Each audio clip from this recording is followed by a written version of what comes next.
మోదీ గారు ప్రజల్లోకి వస్తూ ఉంటే పేదల సంక్షేమం కోసము 80 కోట్ల ప్రజలకు ఉచితంగా బియ్యం పంపిణీ 5 కిలోల చొప్పున మొదలుకొని ప్రధానమంత్రి విశ్వకర్మ రైతులకు పెట్టుబడి సహాయము రైతులకు ఎరువుల మీద సబ్సిడీ అనే లాంటి అంశాలను వారు పదే పదే ప్రస్తావిస్తూ రేపు 15వ తేదీ ఎల్లుండి 16వ తేదీ మళ్ళీ 18 3 రోజుల తెలంగాణ పర్యటనకు వారు తెరలేపుతూ ఈ అభివృద్ధి అంకెలతో సహా ప్రజల ముందు పెట్టబోతూ ఉన్నాం. కానీ విపక్షాలు ఈ అంశాల మీద ఎన్నికల్లో చర్చనీయాంశం కాకుండా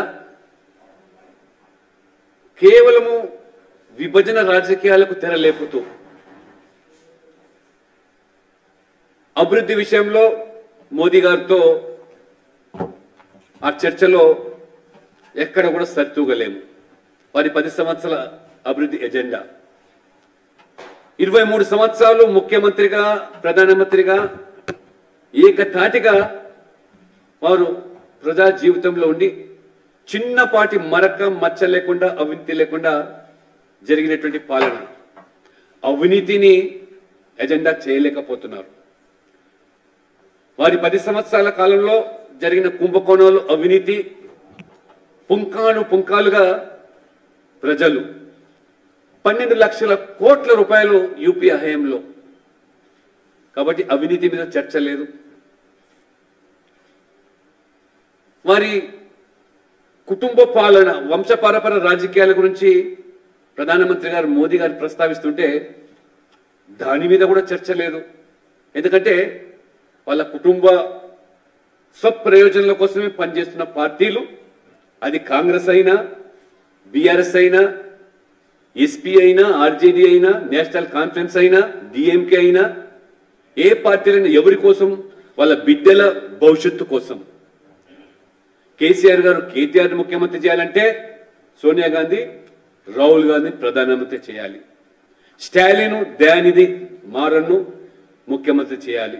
ఉద్ధవ్ ఠాక్రే తన కొడుకు ఠాక్రేను ఆదిత్య ఠాక్రేను ముఖ్యమంత్రి చేయాలి. ఇది వాళ్ళ ఎజెండా. అంటే వాళ్ళ అభివృద్ధి మీద చర్చ లేదు ఎన్నికల్లో, లేదా ఇవాళ అవినీతి మీద చర్చ లేదు. వారసత్వ రాజకీయాలు కుటుంబ రాజకీయాలు నడుపుతున్నారు మీరు అంటే సమాధానం లేదు. పైపెచ్చు మైనార్టీ బుజ్జగింపు రాజకీయాలు. ఇవాళ పౌరసత్వం యొక్క చట్టం బిల్లు తీసుకొచ్చి దాన్ని అమలు చేస్తే ఇది ముస్లింలకు వ్యతిరేకం అని చెప్పి దుష్ప్రచారం చేస్తా ఉన్నారు. ఇవాళ ఆఫ్ఘనిస్తాన్, పాకిస్తాన్, బంగ్లాదేశ్ లాంటి దేశాల్లో అవన్నీ కూడా మతపరమైనటువంటి పాలన, ఇస్లాం ఆధారంగా కొనసాగుతున్న పాలనలో మైనార్టీలుగా ఉండేటువంటి హిందువులు, క్రైస్తవులు, జైన్లు, పార్సీలు వివక్ష గురవుతున్నాము. మత మార్పుల ఒత్తిడి పెరుగుతూ ఉన్నది. మా మీద అత్యాచారాలు జరుగుతున్నాయి, దౌర్జన్యాలు జరుగుతున్నాయి. మా ప్రార్థనా స్థలాలకు రక్షణ లేదు. మేము బతకలేకపోతున్నాము.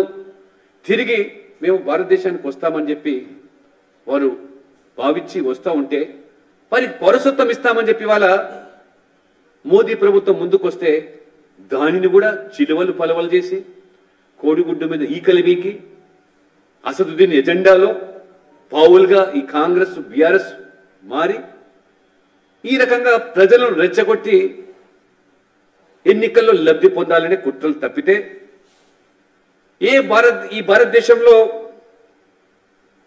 ఏ చొరబాటుదారులు వారు ఇవాళ రోహింగ్యాలు లేదా ఇతర దేశాలకు సంబంధించి ఇక్కడ మకాం వేసి వాళ్ళు ఆధార్ కార్డులు, రేషన్ కార్డులు ఈ రకంగా ప్రభుత్వ రాయితీలు పొందుతూ ఉంటే ఆ వలసను ప్రోత్సహించి ఇవాళ మీరు రాజ్యాంగాన్ని ఉల్లంఘిస్తూ ఉంటే, చట్టాన్ని అతిక్రమిస్తూ ఉంటే దానిని నివారించాల్సింది పోయి ఇవాళ దీనిని అడ్డుకోవడం అంటే మీరు ఆ వలసలను ప్రోత్సహించడమే.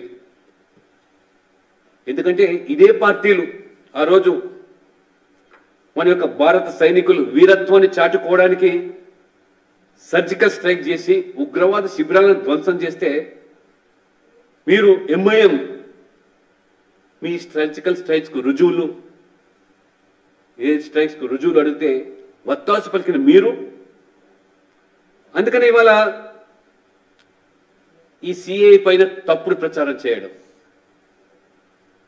ఇవాళ ప్రజలు ఏమాత్రం కూడా నమ్మడానికి సిద్ధంగా లేదు. ఎవరి పౌరసత్వాన్ని కూడా ఇవాళ రద్దు చేస్తామని చెప్పడం లేదు. ఇవాళ అక్కడ పూర్తిగా వివక్ష గురై బతకలేని పరిస్థితిలో ఈ దేశానికి వచ్చేటువంటి ఆ దేశంలో మైనారిటీలుగా ఉండేటువంటి వాళ్లకు పౌరసత్వం ఇస్తామంటాం తప్పితే ఇవాళ ఇతరత్ర కాదనే విషయాన్ని. అంతేకాకుండా మనం చూస్తూ ఉన్నాం సెప్టెంబర్ 17 ఈ తెలంగాణ ప్రాంతానికి ఆ యొక్క విమోచన దినోత్సవం, అదొక గొప్ప చరిత్ర. ఆనాడు దేశ విభజన సందర్భంగా ఈ ప్రాంతం నిజాం పాలనలో ఉన్నటువంటి ఈ యొక్క ప్రాంతం, ఈ హైదరాబాద్ సంస్థానం నిజాం నేను ససేమిరా భారతదేశం విలీనం కామని ముందుకేస్తే ఆ రజాకార్ల సైన్యం జరిపినటువంటి అత్యాచారాలు, దాడులు, దౌర్జన్యాలు ఎదుర్కొన్నటువంటి తెలంగాణ సమాజం మాకు ఈ భారతదేశంలో విలీనం కావాలి, మాకు ప్రత్యేకమైనటువంటి ముస్లిం దేశం కాదు అని నిలదీసి పోరాడి సాధించుకున్నటువంటి స్వేచ్ఛను ఆనాడు సర్దార్ వల్లభాయ్ పటేల్ దాన్ని గుర్తించి గౌరవించి ఈ ప్రాంతాన్ని 13 మాసాల తర్వాత విలీనం చేసినటువంటి దినోత్సవమే ఈ యొక్క హైదరాబాద్ విమోచన దినోత్సవం. దానిని సైతం కూడా మీరు కేవలం ఓట్ల కోసం జరిగినటువంటి అఘాయిత్యాలను చర్చకు రాకుండా తొక్కిపెట్టిన మీరు ఇవాళ మోదీ ప్రభుత్వం అధికారపూర్వకంగా జరుపుతామంటే కూడా ఇవాళ మీరు స్వాగతించకపోవడం, ఆ ఉత్సవాల్లో పాల్గొనకపోవడం, ప్రతి ఏటా ఈ యొక్క విమోచన దినోత్సవాన్ని ఉత్సవంలో భారత ప్రభుత్వం నిర్వహిస్తామని చెప్పడం, ఆ గెజెట్ జారీ చేయడం ఇవాళ మేము స్వాగతిస్తూ ఇది తెలంగాణ ప్రజల మనోభావాలకు గౌరవించడానికి అద్దం పడుతున్నది ఇవాళ. అందుకని ఇవాళ తెలంగాణలో మోదీ ప్రభుత్వం నేతృత్వంలో జరిగినటువంటి రైల్వేల అభివృద్ధి, రోడ్ల యొక్క అభివృద్ధి, లేదా వివిధ సంస్థలు all India Institute of Medical సైన్స్తో మొదలుకుంటే ట్రైబల్ యూనివర్సిటీ, ఆదివాసీ దేవతల పేరు మీద సమ్మక్క సారలక్క ఈ యొక్క ట్రైబల్ యూనివర్సిటీ, పసుపు బోర్డు, ఇవన్నీ కూడా ఇంత పెద్ద ఎత్తున జరిపినటువంటి ఈ అభివృద్ధి, 10 లక్షల కోట్ల రూపాయలు నిధులు, 10 సంవత్సరాల యూపీఏ ఖాయంలో ఇవి ఏమి సాధించారు, ఏ రకంగా మీరు తెలంగాణ మోసం చేశారు. మీరు కాంగ్రెస్ బీఆర్ఎస్ కలిసి ఈ రాష్ట్రాన్ని అధోగతి పాలు చేశారు. ఏమిచ్చారు? పుర్రె గుర్తునిచ్చి బీడీ కార్మికులను అధోగతి పాలు చేశారు. ఇది మీ నిర్వాహకం కాదా? వీటి మీద చర్చ చేసి ఎన్నికలు పోదామంటే మీరు ఎంతసేపు ఎంఐఎం అజెండాను తీసుకొని ప్రజలు తప్పుతో పట్టించే ప్రయత్నం చేస్తే ఇవాళ తెలంగాణ ప్రజలు ఇవాళ మోదీ గారి యొక్క విధానాల పట్ల, అభివృద్ధి పట్ల ప్రజలు తీర్పునివ్వబోతున్నారు. అందుకని మోదీ గారు రేపు 15, 16, 18 మల్కాజ్గిరి, నాగర్ కర్నూల్, జగిత్యాల ఈ బహిరంగ సభల ద్వారా అంకెలతో సహా మేము చేస్తున్న అభివృద్ధిని ప్రజల ముందు పెడుతున్నాం. ఎస్, కమ్ ఫార్వర్డ్, మీరు రండి చర్చకు, ఈ చర్చలతో ప్రజలకు వెళ్దాం. అంతేగాని మీరు ఇచ్చిన హామీలు, రేవంత్ రెడ్డి గారు నేను రైతు బిడ్డను, కాంగ్రెస్ పార్టీ రైతుల పార్టీ, రైతుల పక్షపాతి అని చెప్పిన మీరు ఇవాళ 100 రోజులు కావస్తుంది. మీ 6 గ్యారంటీలు, 100 రోజుల హామీలు అటకెక్కే రోజులు. మరి రాష్ట్రంలో మొత్తం దాదాపు 50 లక్షల ఎకరాల వరి సాగైంది. సగం పంటలు కూడా ఇవాళ నీటి సరఫరా లేదు. ఇవాళ కొన్ని ప్రాంతాల్లో పొట్టకు రాకముందే పొలాలు ఎండిపోతున్నాయి. పశువులు ఇవాళ వాటిని మేసే పరిస్థితి. ఇది మీ నిర్వాహకం కాదు అంటున్నాను. రైతు ప్రభుత్వం చెప్పుకునే మీరు ఎందుకు ఇవాళ రైతు భరోసా పథకాన్ని 15,000 రూపాయలు ఇవ్వలేకపోతున్నారు? మీ ఇచ్చిన గ్యారంటీ హామీ ఏమైంది? ఎందుకు అటకెక్కింది? క్వింటాల్కు ధాన్యానికి 500 రూపాయలు బోనస్ అన్నారు. ఎందుకు ఇవాళ దాన్ని ఊసెత్తటం లేదు? ఇవాళ మీకు రైతు రుణమాఫీ ఇవన్నీ కూడా అటకెక్కించేసి 100 రోజుల్లో హామీలను గాలికి వదిలేసి ప్రజలను తప్పుదో పట్టించడానికి మీరు రాజకీయ విమర్శలు చేస్తే నమ్మి మోసపోవడానికి తెలంగాణ ప్రజలు సిద్ధంగా లేరు. కాబట్టే ఖచ్చితంగా తెలంగాణ వ్యాప్తంగా కూడా మోదీ హవా, మోదీ ఉప్పిని లాంటి ఇవాళ వాతావరణం కొనసాగుతుంది. ఖచ్చితంగా ఇవాళ బీఆర్ఎస్ పని అయిపోయింది. కాబట్టి బీఆర్ఎస్లో ఏ రకమైనటువంటి గుణపాఠం చెప్పారో మీరు ఇవాళ అదే బీఆర్ఎస్ అడుగుడాల్లో నడుస్తున్నారు. కాబట్టి మీకు కూడా అదే గతి పట్టబోతుంది. నేను పదే పదే అదే చెప్తున్నాను. ఇవాళ పార్లమెంట్ ఎన్నికల ఫలితాల తర్వాత మీ ప్రభుత్వ పనితీరు స్పష్టం కాబోతున్నది. కాబట్టి నేను దేశవ్యాప్తంగా కూడా డబుల్ ఇంజిన్ సర్కార్ ఏర్పాటు వల్ల ప్రజలకు జరిగే ప్రయోజనాలు ఇవాళ ప్రజలు, తెలంగాణ ప్రజలు గమనిస్తున్నారు. కాబట్టి ఆ తరహా పాలన కోరుకుంటున్నారు. కాబట్టి ఈ పార్లమెంట్ ఎన్నికల ఫలితాలు కూడా ప్రభావితం చేస్తాయి. అందుకనే నేను పదే పదే చెప్తున్నా, పార్లమెంట్ ఎన్నికల ఫలితాల తర్వాత డబుల్ ఇంజిన్ సర్కార్ ఏర్పాటుకు మార్గం సుగమం అవుతుంది. దానికి రేవంత్ రెడ్డి గారు, ముఖ్యమంత్రి గారు వారు వ్యక్తిగతంగా ఈ ప్రభుత్వాన్ని మేము కూలదొస్తామని, కూలగొట్టడానికి బీఆర్ఎస్ బీజేపీ ఏకమవుతుందని చెప్పి తప్పుడు ప్రచారాన్ని ఏదైతే చేస్తున్నారో నేను చాలా స్పష్టం చేస్తున్నాను. భారతీయ జనతా పార్టీకి ఈ ప్రభుత్వం కూలిపోవాలనో కూల్చాలని ఏమాత్రం కూడా కించిత్తు ఆలోచన లేదు. మీ అంతలో మీరు కోల్పోతామనుకుంటే దాన్ని మేము చేసేది ఏమీ లేదు. ఎందుకంటే పదే పదే ముఖ్యమంత్రి గారు ఎందుకు అంత అభద్రతగా మాట్లాడుతున్నారు? భరాసా ఎమ్మెల్యేలు ముందుకు వస్తున్నారు, నన్ను సమర్థిస్తామంటున్నారు, మీ ప్రభుత్వం కాపాడుతామంటున్నారు, నిలబెడతామని చెప్తున్నారని చెప్పి పదే పదే వారు చెప్తున్నారు. అంటే ఎక్కడో మీకే అనుమానాలు మీకు వ్యక్తమవుతున్నాయి. కాబట్టి ఆ రకంగా నేను ప్రజాస్వామికంగానే ఎన్నికల ప్రక్రియ ద్వారానే ఈ రాష్ట్రంలో డబుల్ ఇంజిన్ సర్కార్ ఏర్పడబోతుందని చెప్పి పదే పదే నేను చెప్తున్నాను. నేను చెప్పిన మాటకు కట్టుబడి ఉన్నాను. అది ఎన్నికలు 5 సంవత్సరాలకు జరగాల్సిన అవసరం ఉంది. ఈ ప్రభుత్వం కూడా 5 సంవత్సరాలు కొనసాగాలని చెప్పి నేను కోరుకుంటాను, ప్రజలిచ్చే తీర్పును. కానీ అది నిలబెట్టుకోలేకపోతే అది మీ కర్మ. కాబట్టి మరి ఈ 5 గ్యారంటీలు మీరిచ్చిన హామీల మీద రెఫరెండానికి ముఖ్యమంత్రి గారు సిద్ధమన్నారు. ఆ రెఫరెండాన్ని తప్పకుండా సవాల్గా తీసుకోవాలి. 14 సీట్లు గెలుస్తామంటున్నారు, ఆ మాట నిలబెట్టుకోవాలి. ఆ మాట తప్పితే దానికి పూర్తి నైతిక బాధ్యత మీరే వహించాలని చెప్పి కూడా మీ ద్వారా నేను స్పష్టం చేస్తూ, రేపు 3 రోజుల పర్యటన ఒక గొప్ప మార్పు రాజకీయంగా ఈ రాష్ట్రంలో ప్రజలు ఈ పాటికే తెలంగాణ వ్యాప్తంగా మారుమూల పల్లెల్లో సైతం కూడా మా ఓటు మోదీ గారికే, మోదీని 3వసారి ప్రధానమంత్రి చేస్తామని చాలా గంటపదంగా చెప్తున్నారు. నేను కూడా రేపు జరిగే పార్లమెంట్ ఎన్నికలకు మా మోదీ ప్రభుత్వానికి ఇది రెఫరెండంగా నేను భావిస్తున్నాను. అందుకనే నేను కూడా సవాల్ చేస్తున్నాను. ఇవాళ ఖచ్చితంగా 3వసారి నరేంద్ర మోదీ గారు ప్రధానమంత్రి అవడం ఖాయం.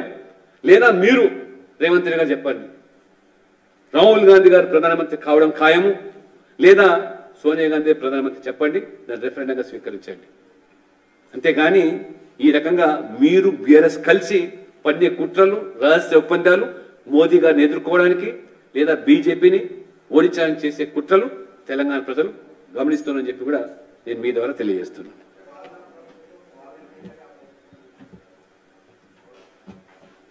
కూల్చుకుంటారా కూల్చుకుని నేను చెప్పటం లేదు. వాళ్ళని రేవంత్ రెడ్డి గారు అంటారు, నా ప్రభుత్వాన్ని నిలబెడతామని బీఆర్ఎస్ ఎమ్మెల్యేలు నాకు చెప్తున్నారని వారే అంటున్నారు. ఈ ప్రభుత్వాన్ని కాపాడతామని ఆ మాట ప్రస్తావన ఎందుకు వస్తుంది? నీకు 64 మంది వాళ్ళ మెజార్టీ ఉన్నది. మెజార్టీ ఉన్నాక వాళ్ళు కాపాడాల్సే పరిస్థితి ఎందుకు వస్తున్నది? ఆ మాట నీ ద్వారా ఎందుకు వస్తున్నది? ఎక్కడో నీకెందుకు అనుమానం వస్తుంది?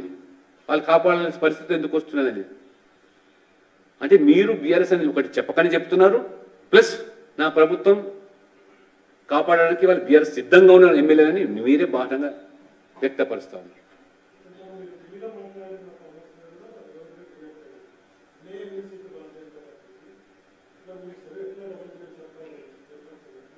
ఒక్కసారి త్రిపురకు వస్తే ఒక్క సీటు లేనట్టు త్రిపురలో మేము 2 సార్లు ప్రభుత్వం ఏర్పాటు చేశాం. ఎన్నికల ప్రక్రియ ద్వారా స్పష్టమైన మెజార్టీ సాధించి 0 ఉన్న ఎమ్మెల్యే దగ్గర మెజార్టీ సాధించిన వాళ్ళు 8 మంది ఎమ్మెల్యే ఉన్న దగ్గర మెజార్టీ సాధించడం అదేం అసాధ్యం కాదు. అసాధ్యం అనుకున్న దాన్ని సాధ్యం చేయడమే మోదీ మాయ. అభివృద్ధి, సంక్షేమము, అవినీతి రహిత రాజకీయం త్రిపురలో సాధ్యమైంది, తెలంగాణలో ఎందుకు సాధ్యం కాదు? ఎన్నికల ప్రక్రియ ద్వారా ఎన్నికల పార్లమెంట్ ఎన్నికల ఫలితాల తర్వాత మార్గం సుగమం అవుతుంది. మీకున్న అనుమానాలు తేటతెల్లమైపోతుంది. అంటే మోదీ గాలి ఎంతుందనేది దేశం మొత్తం మీద కూడా తేలిపోతుంది. మీకు మోదీ ఎన్ని వందల సీట్లు సాధించబోతున్నాడు, ఎన్ని సీట్లు మేము కూడా తెలంగాణ సాధించబోతున్నాం, మీకు లెక్కలన్నీ కూడా బహిర్గతం అవుతాయి. అదే ఒక స్పష్టత మీకు వస్తుంది. 0 ఉండే త్రిపురలో అని చెప్పాను. త్రిపురలో 0 ఉండే, ఏమీ లేకుండే. 25 సంవత్సరాలు కమ్యూనిస్టు కంచుకోట అక్కడ సాధ్యం చేశాం. ఎట్లా? ఎన్నికల ప్రక్రియ ద్వారానే ప్రజల మద్దతు కూడగట్టే. ఇక్కడ త్రిపురలో ఫిరాయింపులు ప్రోత్సహించారా? త్రిపురలో ఫిరాయింపులు ప్రోత్సహించారా? త్రిపుర చరిత్ర తెలుసుకొని మీరు మాట్లాడండి. త్రిపురలో ఎన్నికల ప్రక్రియ ద్వారానే మేము కావాల్సిన సంఖ్య సాధించుకున్నాం. ఇక్కడ కూడా ఎన్నికల ప్రక్రియ ద్వారానే ఇవాళ కావాల్సిన 60 70 సాధించుకొని ప్రభుత్వం ఏర్పడుతుంది.